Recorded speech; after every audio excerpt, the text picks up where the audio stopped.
आज मैं एक ही काम के लिए मुंबई आया हूं। हमारे नायक साहब के निमंत्रण से इस स्कूल को देखने के लिए और उसके उद्घाटन में शामिल होने के लिए।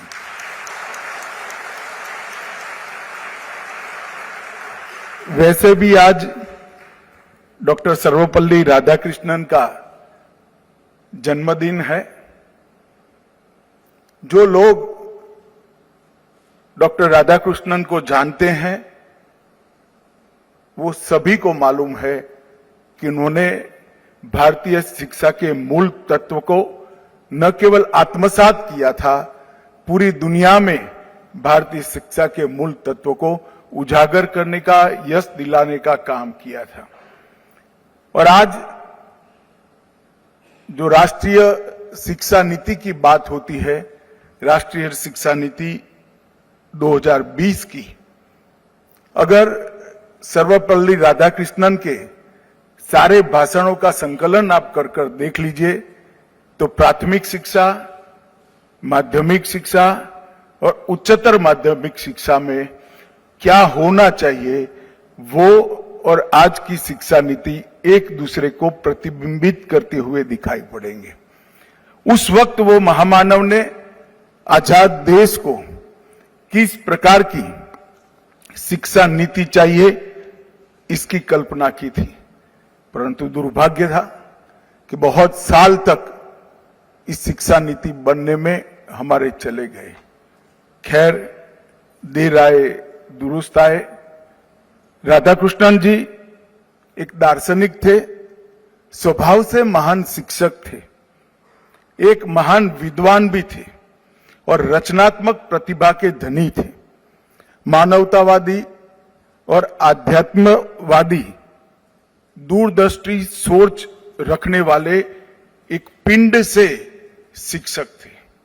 उन्होंने पूरा जीवन न केवल भारत, विश्व भर के विद्यार्थियों के लिए शिक्षा के मायने क्या हो सकते हैं वो समझाने में खर्च किया है। यहां बच्चों को पढ़ाने वाले गुरुजन जो बैठे हैं, मेरा उनको विनम्र निवेदन है कि हो सकता है आपके बच्चों के पढ़ाने में के अभ्यासक्रम के अंदर सर्वपल्ली राधाकृष्णन का स्थान न हो, मगर एक आदर्श गुरु कैसा होना चाहिए वो अगर आपको समझना है, आपके प्रोफेशन को ढंग से समझना है, तो राधाकृष्णन के वक्तव्यों को बहुत अच्छे तरीके से अभ्यास करेंगे तो आपका काम बहुत सरल हो जाएगा और सबसे ज्यादा फायदा आपके विद्यार्थियों को, जो बच्चे आपके पास आते हैं, उसको होगा। मैं एक गुरु की व्याख्या डॉक्टर राधाकृष्णन ने की है वो आपके सामने रखना चाहता हूं। डॉक्टर राधाकृष्णन ने गुरु की बहुत सरल व्याख्या की है। गुरु का एक बहुत सरल भाषा में अर्थ होता है बड़ा। गुरु होता है, जो बड़ा होता है उसको हम गुरु कहते हैं। उन्होंने कहा था, अल्पमति वाला बालक, मति मतलब विचारने की शक्ति, बुद्धि नहीं होता है मगर विचारने की शक्ति, जो बहुत सारी चीजें मिलाकर मति बनता है। अल्पमति वाला बालक घर से गुरु के घर पर आता है, गुरु के गुरुकुल में आता है और अल्पमति से गुरुमति, बड़ी मति बनाकर वो जाता है और वो बनाने में जो सहायता करता है वो गुरु है।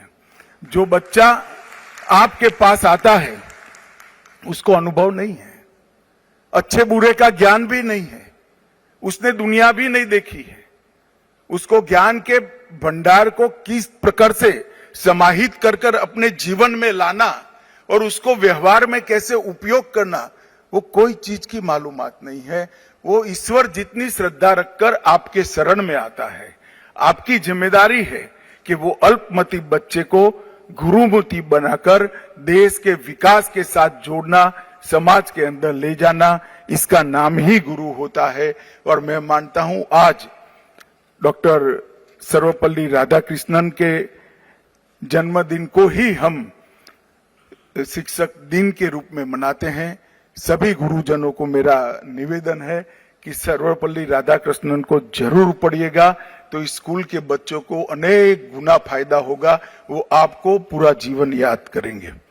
मित्रों, आज मैं जब यहाँ आया हूं तब नायक साहब को बहुत बहुत बधाई देना चाहता हूं, क्योंकि भारत सरकार ने जब उनको पद्म विभूषण दिया उस वक्त राष्ट्र निर्माण में उनके योगदान को देखकर पद्म विभूषण दिया। एल&टी को इतने बड़े गंतव्य स्थान पर, इतने बड़े लक्षित स्थान पर पहुंचाने में नायक साहब का बहुत बड़ा योगदान रहा है। मैं वर्षों से उनको काम करते देख रहा हूं। अनेक प्रकार के क्षेत्रों में, अनेक प्रकार की चीजों में भारत को आत्मनिर्भर बनाने में एल&टी का बहुत बड़ा रोल है, बहुत बड़ी भूमिका है। और वो भूमिका एल&टी ने बहुत सुपेरे निभाई है, इसमें नायक साहब का बहुत बड़ा रोल है। और अब जीवन के इस पड़ाव पर भी पहले इंफ्रास्ट्रक्चर के निर्माण से राष्ट्र निर्माण में योगदान किया, अब व्यक्ति निर्माण से राष्ट्र निर्माण में योगदान करने की आज से नायक साहब शुरुआत कर रहे हैं। एक स्कूल बनाकर, अच्छे नागरिक बनाकर देश को देने का जो प्रयास किया है, मैं बहुत बहुत साधुवाद